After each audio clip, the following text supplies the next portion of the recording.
તારીખ 20 જૂનના રોજ ફરિયાદીએ ફરિયાદ આપેલી કે ગઈ નવેમ્બર 2024માં તેમના પિતાશ્રીના ઘરે તેમના કુળદેવીનું વિધિ અનુષ્ઠાન હોય, જે વિધિ કરવા માટે ભુવાજી નરેશ ચૌહાણ આવેલા હોય. વિધિ દરમિયાન ફરિયાદી અને આરોપીનો પરિચય થયેલો હોય.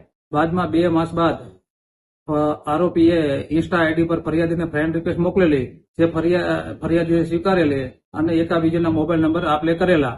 એપ્રિલ 2025માં આરોપીએ ફરિયાદીને સિંગણપુર 4 રસ્તા સ્થિત હોટલ યોગમાં મળવા બોલાવેલા. ત્યાં તેમણે માતાજીનો પ્રસાદ ફરિયાદીને આપેલો. જે ફરિયાદ પ્રસાદ ખાધા બાદ આરોપી બેભાન અવસ્થામાં ગયેલા હોય. જે એમને ભાનમાં આવતા તેમને જોયેલું કે તેમના શરીર ઉપર નિર્વસ્ત્ર હોય. જે બાબતે ફરિયાદીએ આરોપીને પૂછતા આરોપીએ ધમકી આપેલી કે અગર તમે કોઈને આ બાબતે વાત કરશો તો હું તમારા ન્યૂડ ફોટો વિડીયો વાયરલ કરી દઈશ. જે અનુસંધાને ફરિયાદીની ફરિયાદ ઉપરથી ભારતીય ન્યાય સંહિતાની કલમ 351(3), 123, 64(2) મુજબ ગુનો દાખલ કરી આરોપીને અટક કરી આગળની તપાસ જારી છે.